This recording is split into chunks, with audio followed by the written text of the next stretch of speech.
एक हो सके। ध्यान देना, वशिष्ठ जी तो त्रिकालज्ञ हैं।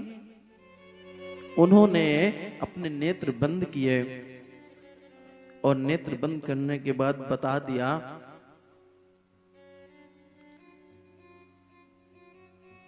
कि महाराज दशरथ, आप मुहूर्त के चक्कर में न पड़े। यदि ये आज की रात्रि, यदि आज की रात्रि निकल गई तो प्रभु श्री राम राजा बन जाएंगे। आज की रात्रि निकलनी बहुत बड़ी बात है। क्यों? यहां पर मैंने गोस्वामी पाद जी खुद लिख रहे हैं, बेगी विलंब न करिए नृपुसाजिय सबुई समाजु, सुदिन सुमंगल तबहि तब राम हो जुबराज। मुहूर्त का समय नहीं है, जब प्रभु श्री राम अपने सिंहासन पर अभिषिक्त हो जाएं, तभी शुभ मुहूर्त समझिएगा। महाराज चक्रवर्ती जी ने क्या पूछा वशिष्ठ जी से कि कोई शुभ मुहूर्त बताइए। त्रिकालज्ञ हैं, उन्होंने देख लिया कि आगे क्या होने वाला है, इसलिए उन्होंने कहा बेग करिए, मतलब जल्दी करिए। जब प्रभु श्री राम सिंहासन पर अभिषिक्त हो जाएंगे तभी मुहूर्त अच्छा हो जाएगा। फिर क्या, महाराज चक्रवर्ती जी आए और उन्होंने कहा कल हम भगवान श्री राम का राज्याभिषेक करेंगे। क्या कहा? कल प्रातः सूर्योदय के बाद हम प्रभु श्री राम का राज्याभिषेक करेंगे। और जब ये घोषणा देवताओं ने सुनी तो देवता तो परेशान हो गए कि अब राम राजा बन जाएंगे तो अयोध्या में ही रहेंगे, और फिर जो भक्त इंतजार कर रहे हैं, अभी तो प्रभु ने सिर्फ सुबाहु ताड़का मारीच का ही गति प्रदान करी है, अभी तो न जाने कितने राक्षस हैं। अगर प्रभु अयोध्या के राजा बन जाएंगे तो फिर तो कृपा करेंगे ही नहीं किसी पर। सो देवताओं ने मां सरस्वती को बुलाया और मां सरस्वती को आदेश दिया कि आप जाइए, जाके अयोध्या में ऐसा कुछ करिए जिससे राम का राज्याभिषेक न हो। तो मां सरस्वती अयोध्या आई।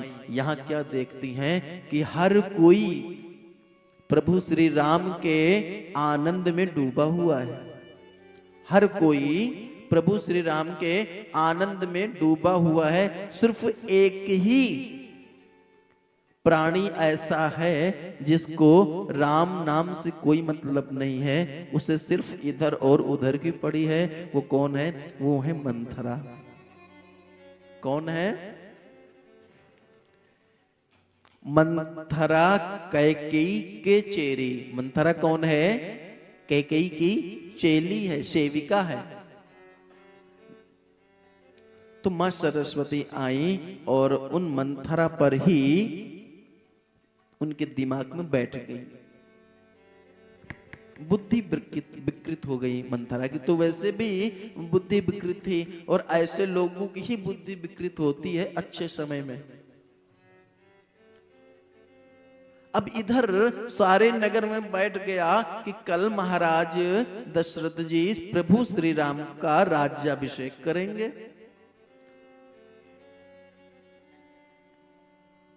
शाम को मंथरा संध्या काल में वही 4 बजे समथिंग गई होगी मां कैकेयी के महल में, और मां कैकेयी को बोली, इधर मां कैकेयी खुशी से एकदम झूम रही थी, खुशी से एकदम पागल हो रही थी। क्यों? क्योंकि सबसे ज्यादा प्रेम मां कैकेयी प्रभु श्री राम से ही करती हैं। मैं कथा को प्रारंभ करूं इसके पहले आपको एक कथा बता दूं कि प्रभु श्री राम पर कोई दोषारोपण मत करना, या फिर कैकेयी को कोई दोष मत देना कि कैकेयी की वजह से ये सब हुआ है। माँ कैकेयी एक बार प्रभु श्री राम को गोद में बैठाकर खिला रही थी, भोजन प्रसाद ग्रहण करवा रही थी। ये समझ लीजिए, यदि प्रभु श्री राम कौशल्या माँ के पास रात को विश्राम करते थे ना,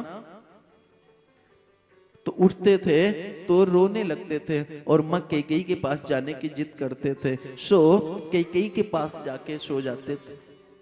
यदि कैकेयी उठती थी तो भाग के कौशल्या के महल में आती थी और प्रभु श्री राम को लेके जाती थी। इतना प्यार करती थी माँ कैकेयी। प्रभु श्री राम को तो पता था कि मैं बड़ा बन के आया हूं, अयोध्या का राजा मुझे ही बनना है, प्रभु हमारे पिताश्री हमें ही राज्याभिषेक पर अभिषिक्त करेंगे, ये सब प्रभु श्री राम को पता था। तो वन जाने की जो विधि है, वन जाने का जो रूपरेखा है, वो भगवान ने पहले ही तैयार कर लिया था।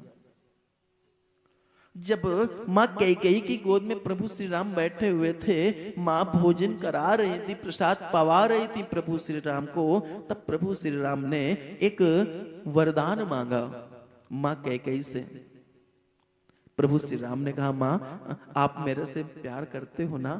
तो माँ ने कहा, हाँ बेटा, पर तू ऐसे क्यों पूछ रहा है? प्रभु श्री राम ने कहा, माँ यदि आप मेरे से स्नेह करते हो, यदि आप मेरे से लाड़ करते हो ना, तो आप मुझे एक वचन दीजिए। आप मुझे वचन दो कि आप जो मैं आपसे मांगू आप दोगे ना मुझे? कैकेयी ने कहा, पागल, माँ से कैसे वचन करने की बात कर रहा है? तुम मांग के तो देख, तेरे मांगने में देर हो सकती है परंतु मेरे देने में कोई देर नहीं होगी, एक बार मांग के तो देख। प्रभु श्री राम ने कहा, माँ एक समय ऐसा आएगा कि जब मुझे राजा बनाया जाएगा, उस समय सिर्फ आप पिताजी से अपने वो दो वचन जो आपने कभी मांगे थे वो मांग लेना।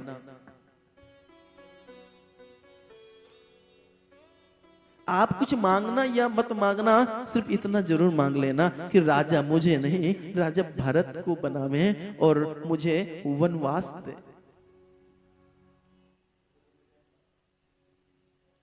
माँ कैकेयी एकदम जैसे एकदम पत्थर सी बन गई, एकदम सहम गई।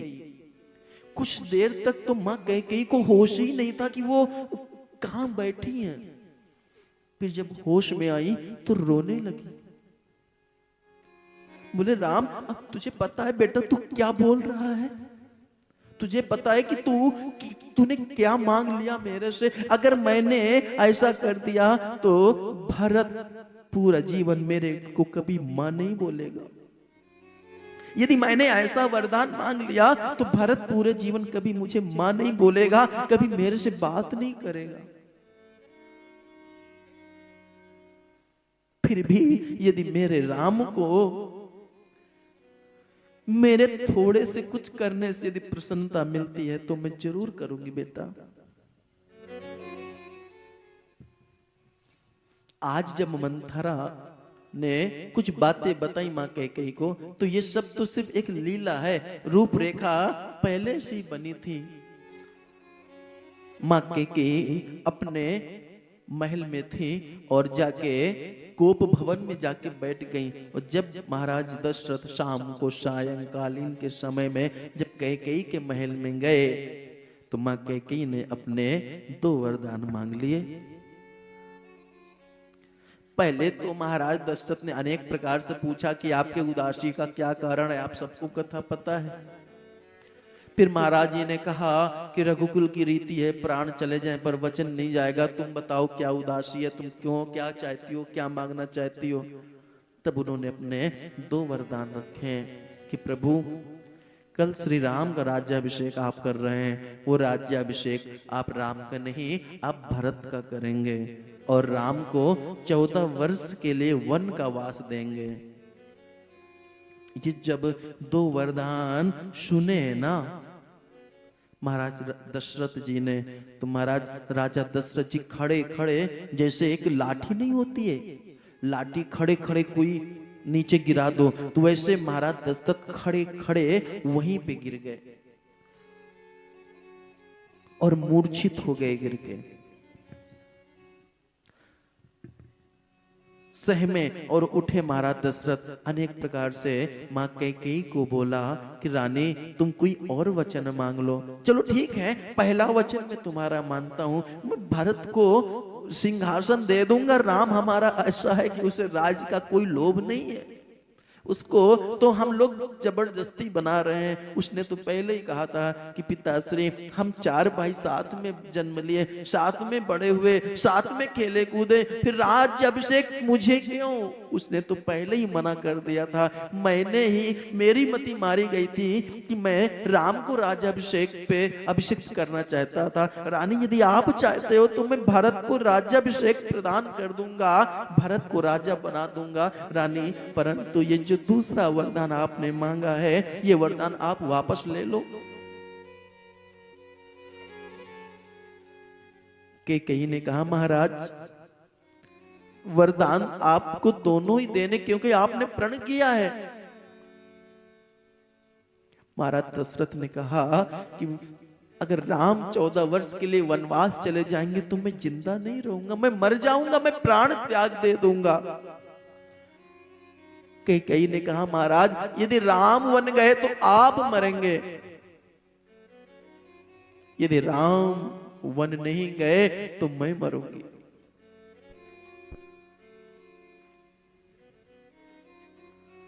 यदि मैं मर गई ना तो आप जीवन भर कलंकित रहेंगे कि आप अपने प्रण को पूरा नहीं कर पाए, जिसके कारण मैं मर गई। महाराज यदि आप मर गए तो मैं इस कलंक को बर्दाश्त कर लूंगी, जीवन